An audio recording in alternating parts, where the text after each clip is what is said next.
بسم اللہ الرحمن الرحیم۔ السلام علیکم۔ قبیلہ مخزوم کی مغرور اور سرکش سردار عمرو بن ہشام کے پاس روپے پیسے کی بہتات تھی۔ اس کے شان و شوکت کے حامل محل میں غلاموں اور کنیزوں کی بھرمار تھی، لیکن پھر بھی اس کی نظر ایک رومی کنیز پر پڑی تو اس نے اسے منہ مانگے داموں خرید لیا۔ اس لیے نہیں کہ اسے ملازمہ کی ضرورت تھی، بلکہ اس لیے کہ یہ سرخ و سفید خوبصورت کنیز اس کے دل کو بھا گئی تھی۔ مکہ میں رومی غلام اور کنیزیں اپنے کھلتے ہوئے رنگ و روپ کی وجہ سے مہنگے داموں فروخت ہوتے تھے۔ روپے پیسے کی اس کے پاس کمی نہیں تھی، اس لیے عمرو بن ہشام نے اس رومی کنیز کو خرید لیا جس کا نام زنیرہ تھا۔ زنیرہ کون تھی؟ اس کا خاندان کیا تھا؟ وہ کیا حالات ہوئے کہ دنیا کی سپر پاور سلطنت روما سے زنیرہ مکہ کے بازار غلامہ میں ناقدر جنس کی طرح فروخت ہو گئی؟ ان باتوں سے نہ تو عمرو بن ہشام کو کوئی دلچسپی تھی، نہ جاننے کا کوئی شوق۔ زنیرہ کے ذہن میں بھی اپنی جائے پیدائش، اپنی جنم بھومی کا تصور محض ایک بھولے بسرے خواب کا رہ گیا تھا۔ میں کون ہوں؟ کیا میں غلامی کے لیے پیدا ہوئی ہوں؟ کیا کبھی کوئی فیصلہ اپنی مرضی سے بھی کر سکتی ہوں؟ میری پیدائش کا مقصد کیا ہے؟ خالق کائنات نے مجھے کیوں پیدا کیا؟ یہ وہ سوالات تھے جو اس کے شعور پر دستک دیتے، مگر وہ ان سوالات کا جواب کسی سے طلب نہیں کر سکتی تھی۔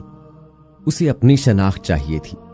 وہ بے شناخت تھی کیونکہ وہ ایک زر خرید ملازمہ تھی، آقا کے سامنے ہاتھ باندھے کھڑی رہنے والی ایک کنیز جسے سوال پوچھنے کا حق حاصل نہیں تھا، جسے کہنے کا نہیں صرف سننے کا حکم تھا۔ اس کا کام تابعداری تھا اور کام کی نوعیت کا تعین کرنا مالک کا کام تھا۔ اپنی شناخت سے بے شناخت زنیرہ کا سوال گاہے بگاہے اسے بے چین کر دیتا۔ میں کون ہوں؟ میں کون ہوں؟ لیکن جواب کون دے یہ بھی کوئی نہیں جانتا تھا۔ دن گزرتے چلے گئے۔ زنیرہ اس غلامانہ زندگی کی عادی ہو چکی تھی۔ اب وہ سوال بھی کبھی کبھار ہی اس کے ذہن میں اٹھتا۔ عمرو بن ہشام کا رویہ زنیرہ سے روایتی آقا اور غلام کا تھا۔ اونٹوں کا گوبر اٹھانا، ان کو چارہ ڈالنا، گھر کو صاف رکھنا، عمرو کی چیزوں کی حفاظت، پھر ساتھ ہی ساتھ عمرو کی بیوی کی ناگوار گالیاں اور مار پیٹ بھی اس کی زندگی کا حصہ تھی۔ خوف، ڈر، وسوسے اور اندیشے، اس کی زندگی اسی شش و پنج میں گزر رہی تھی۔ اس کی زندگی کی سب سے اہم خوشی کا موقع شاید اس کی نیند تھی، مگر اب اسے خوابوں میں بھی خوف اور ڈر محسوس ہوتا تھا۔ ایک روز بہت عجیب بات ہوئی۔ چپ چاپ خاموش طبع زنیرہ اونٹوں کو چارہ ڈال کر پلٹ رہی تھی کہ اسے اپنے آقا کی آواز آئی جو مالکن سے کچھ بات کر رہا تھا۔ محمد صلی اللہ علیہ وآلہ وسلم جو میرے سامنے پلا بڑھا ہماری ہی طرح زندگی گزارتا ہے، اب وہ کہتا ہے کہ اللہ اس سے کلام کرتا ہے، اس پر وحی نازل کرتا ہے، اس کے پاس جبرائیل فرشتہ آتا ہے۔ آقا کی آواز کے ساتھ ہی کہکہا بلند ہوا۔ زنیرہ کو دیکھتے ہی مالکن نے روبدار آواز سے اسے بلایا، او زنیرہ ادھر آؤ، میرے پاؤں دبا۔ زنیرہ سعادت مندی سے مالکن کے پاس گئی اور پاؤں دابنے لگی۔ کچھ دیر بعد مالکن کی سماعتوں میں سوراخ کرتی تیز آواز بلند ہوئی، یہ کیا بات کر رہے ہو؟ محمد صلی اللہ علیہ وآلہ وسلم نے ایسا کب کہا؟ عمرو نے نیم استراحت کی حالت میں کہا، آج، ابھی۔ محمد صلی اللہ علیہ وآلہ وسلم نے مکہ کے سارے اکابرین کو بلوایا تھا۔ پہاڑ کے قریب اس نے پوچھا کہ اگر میں کہوں کہ اس پہاڑ کے پیچھے سے دشمن کی فوج آ رہی ہے تو کیا تم یقین کر لو گے؟ سب نے محمد صلی اللہ علیہ وآلہ وسلم کی گزشتہ کردار کو دیکھتے ہوئے کہا، ہاں ہم یقین کر لیں گے، کیونکہ ہم نے ہمیشہ تمہیں سچا اور امانت دار پایا ہے۔ پھر اس نے کہا کہ سنو، مجھے اللہ نے پیغمبر بنا کر بھیجا ہے۔ اللہ نے مجھے تمہیں یہ بتانے کے لیے مبعوث کیا ہے کہ اللہ ایک ہے، ایک اللہ کے سوا کسی اور کی عبادت مت کرو، تمہاری تمام حاجتیں وہی اللہ پوری کرتا ہے۔ عمرو چند لمحے خاموش ہو کر بولا، حیرت تو یہ ہے۔ عمرو پھر گویا ہوا کہ وہ یہ کہتا ہے کہ سب انسان برابر ہیں۔ اس نے ایک بار پھر کہا لگایا، آقا غلام کی تمیز کبھی مٹ سکتی ہے؟ کیا اعلیٰ اور ذلیل قبیلے برابر ہو سکتے ہیں؟ معلوم نہیں محمد صلی اللہ علیہ وآلہ وسلم یہ کون سی باتیں کر رہا ہے جو نہ کبھی سنی نہ دیکھی۔ بات آئی گئی ہو گئی، لیکن یہ باتیں زنیرہ کی یادداشت میں رہ گئیں۔ خاندان قریش سے تعلق ہونے کی وجہ سے حضرت محمد صلی اللہ علیہ وآلہ وسلم کے تعلقات بنو مخزوم سے بھی تھے اور اسے دوسرے بہت سے لوگوں کی طرح زنیرہ بھی حضرت محمد صلی اللہ علیہ وآلہ وسلم کے لیے دل میں احترام کے جذبات پاتی تھی۔ پھر یہ عمرو بن ہشام کا معمول بن گیا کہ اکثر گھر میں عمرو اور اس کی بیوی حضرت محمد صلی اللہ علیہ وآلہ وسلم کے بارے میں زہر سے بجھی گفتگو کیا کرتے۔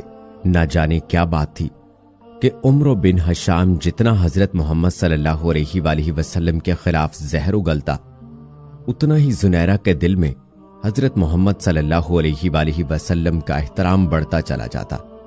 پھر ایک عجیب واقعہ ہوا۔ ابو جہل کی ہی سمیہ نامی بوڑھی کنیز نے زنیرہ سے حضرت محمد صلی اللہ علیہ وآلہ وسلم کے متعلق باتیں کرنا شروع کر دیں۔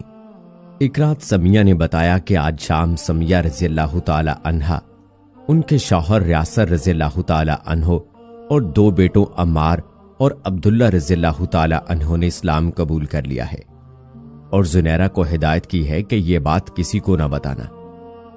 حضرت سمیہ رضی اللہ تعالی عنہا کا خاندان چوری چھپے نور نبوت سے اپنے قلب و روح کو منور کرتا رہا۔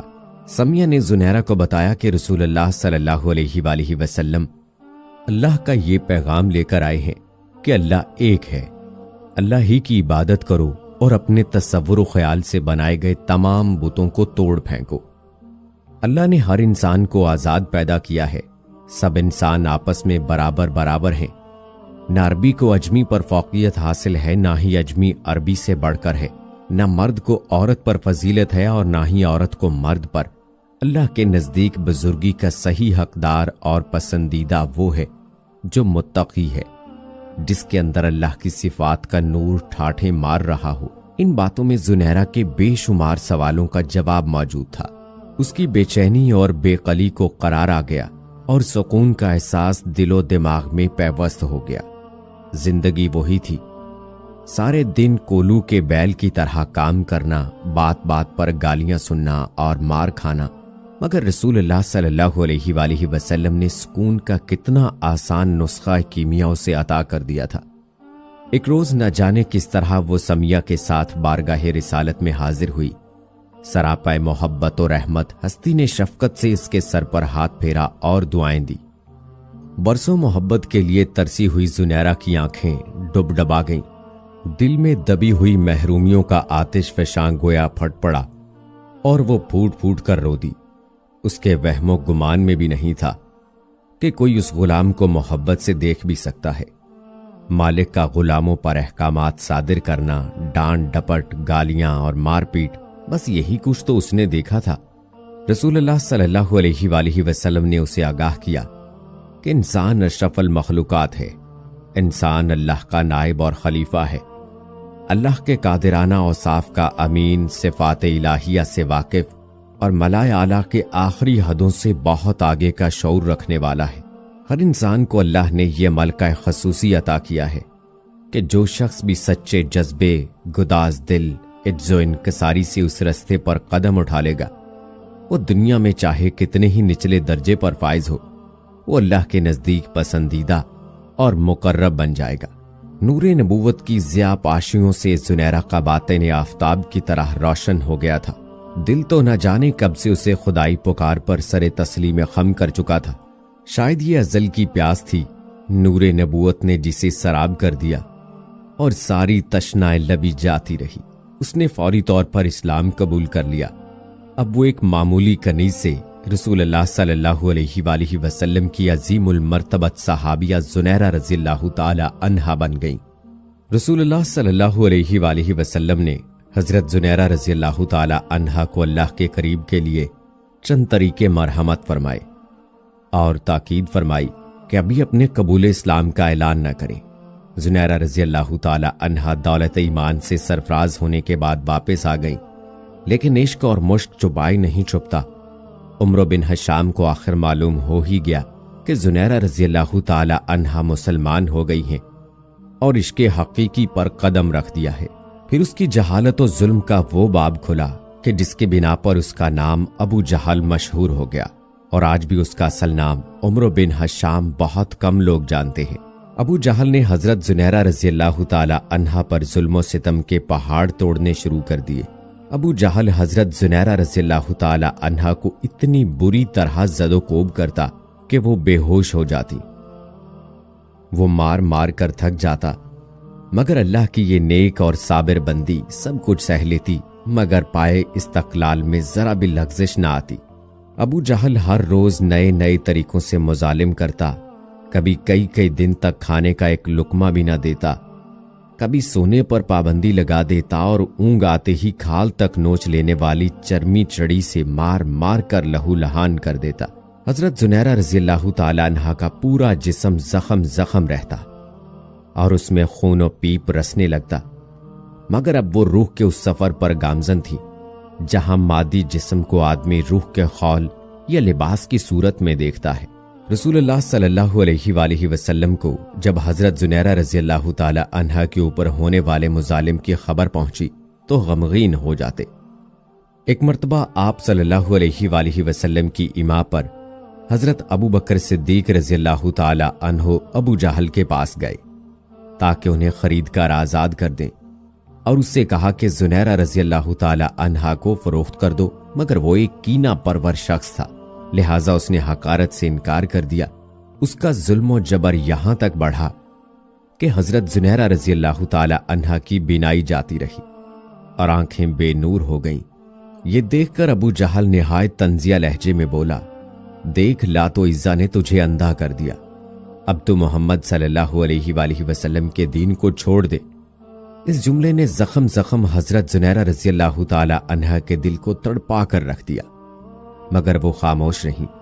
یہ بات اتنی مشہور ہوئی کہ مشرکین حضرت زنیرہ رضی اللہ تعالی عنہا کی مثال دے دے کر مسلمانوں پر جملے کسنے لگے کہ دیکھو زنیرہ رضی اللہ تعالی عنہا کو لات اور عزا نے اندھا کر دیا ہے۔ ایک روز چند مشرکین نے یہ بات حضرت زنیرہ رضی اللہ تعالی عنہا کے سامنے کہی تو حضرت زنیرہ رضی اللہ تعالی عنہا نے تڑپ کر کہا، خدا کی قسم، لات و عزا لکڑی و پتھر کے بت ہیں، وہ کیا جانیں کہ کون انہیں پوج رہا ہے اور کون نہیں پوجتا۔ اگر میری بینائی زائل ہو گئی ہے تو یہ مصیبت میرے لیے اللہ کا ایک امتحان ہے، اگر وہ چاہے تو میری بینائی واپس بھی دے سکتا ہے۔ حضرت زنیرہ رضی اللہ تعالی عنہا کی بات سن کر سارے مشرکین نے طنزیہ کہا لگایا اور زیادہ مضاحکہ خیز انداز میں حضرت زنیرہ رضی اللہ تعالی عنہا کی یہ بات سب کو ہنس ہنس کر بتانے لگے۔ پورے دن حضرت زنیرہ رضی اللہ تعالی عنہا کی اس بات کا تذکرہ کر کے شرک کے پیروکار کہے لگاتے رہے، مذاق اڑاتے اور مسلمانوں کے جذبات مجروح کرتے رہے۔ اگلے روز جب حضرت زنیرہ رضی اللہ تعالی عنہا سو کر بیدار ہوئی تو ان بے نور آنکھوں میں روشنی آ چکی تھی، اب ان کی بینائی پہلے سے بھی کہیں زیادہ تیز تھی۔ حضرت زنیرہ رضی اللہ تعالی عنہا کی بینائی واپس لوٹنے کی خبر بھی مکہ میں جنگل کی آگ کی طرح پھیل گئی۔ کل تک جو لوگ حضرت زنیرہ رضی اللہ تعالی عنہا کی بات کا مزہ لے لے کر مضاحکہ اور تمسخر اڑا رہے تھے، انہیں سانپ سونگھ گیا تھا، خصوصاً ابو جہل تو شرم کے مارے گھر سے ہی نہ نکلا۔ اسی روز حضرت ابو بکر صدیق رضی اللہ تعالی عنہ ابو جہل کے پاس دوبارہ آئے اور کہا کہ اگر تم زنیرہ رضی اللہ تعالی عنہا کو فروخت کر دو تو میں اس کے دگنے دام دوں گا اور تم اس سے زیادہ طاقتور اور محنتی کنیز خرید سکو گے۔ ابو جہل زنیرہ رضی اللہ تعالی عنہا کو مزید اپنے پاس نہیں رکھنا چاہتا تھا، ویسے بھی اپنی ہی بات کی وجہ سے اسے سب کی اٹھانی پڑی تھی، اس لیے اس نے کئی گنا زیادہ دام پر حضرت زنیرہ رضی اللہ تعالی عنہا کو فروخت کر دیا اور حضرت ابو بکر صدیق رضی اللہ تعالی عنہ نے ان کو آزاد کر دیا۔